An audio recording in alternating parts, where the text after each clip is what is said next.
SWAT was on the side of their vehicle, in between their vehicle and the garages.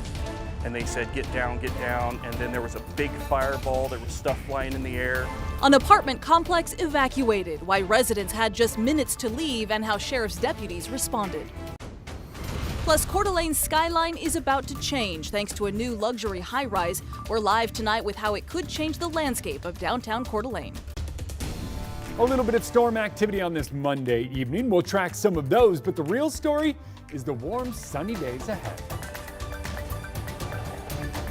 Good evening, everyone. Thank you for joining us here for KREM 2 News at 5. I'm Whitney Ward. Mark is off tonight.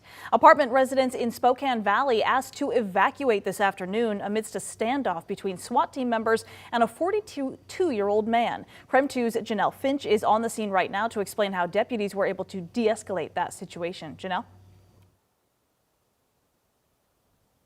Whitney, just like you said earlier this morning, Eagle Point apartment residents were told to evacuate as Spokane Valley authorities responded to a domestic violence order violation. An hours-long standoff led to one man arrested. I spoke with people who know the suspect, and they tell me that he has been a consistent problem for the neighborhood. The domestic violence order violation call came in just before 9 a.m.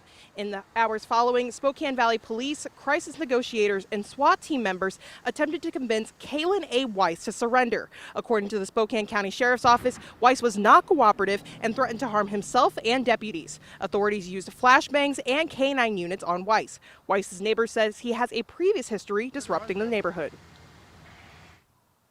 The woman that this morning he had a conflict with, they've been together for about 2 years now, and for about the first couple months nothing happened, and then the cops were here twice a week. They had been here before trying to get him to come out, and he just never leaves, so they've left before, and finally this time they were able to do their job and get him out.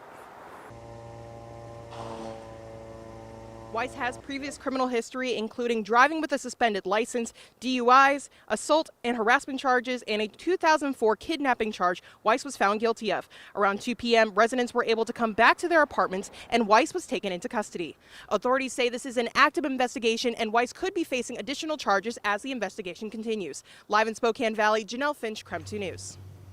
All right, Janelle, thank you very much. And now we want to turn straight to our chief meteorologist, Jeremy Legoo. He's outside in the Outdoor Weather Center right now as we are getting ready for a big shift in the weather pattern. Hallelujah, Jeremy. I can't even believe it. You know, when I put 88 degrees on the forecast for this weekend, I did.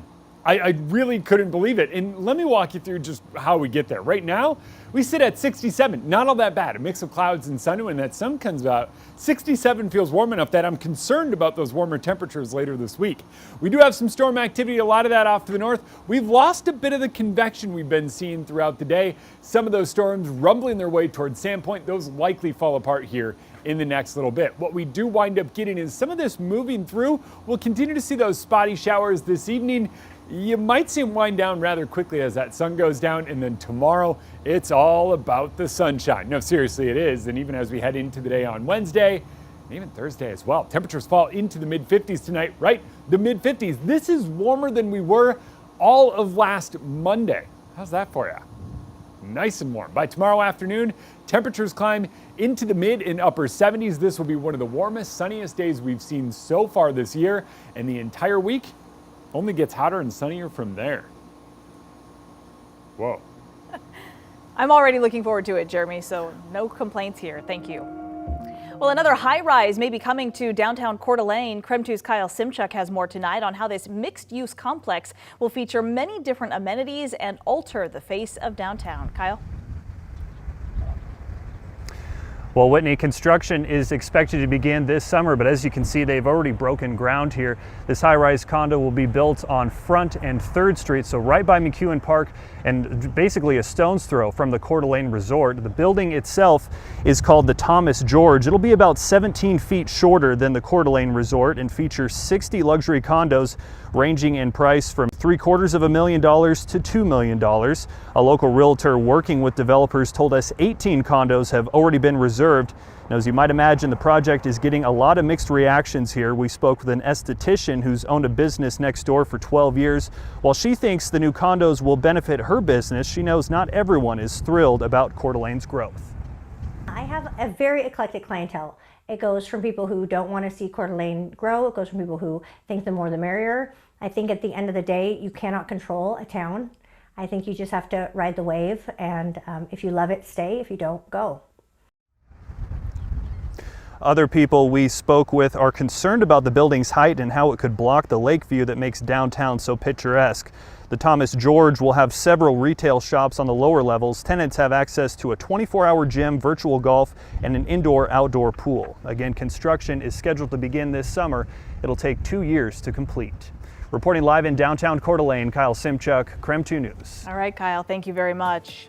An update now on the 31 men who were arrested in the back of a U-Haul more than a week ago in Coeur d'Alene. Those men have ties to a white nationalist hate group and had planned to riot at the North Idaho Pride Festival, according to police. So far, we only had video capturing the moment when police arrested the group. Well, now we have discovered video that takes you inside the U-Haul before those arrests were made.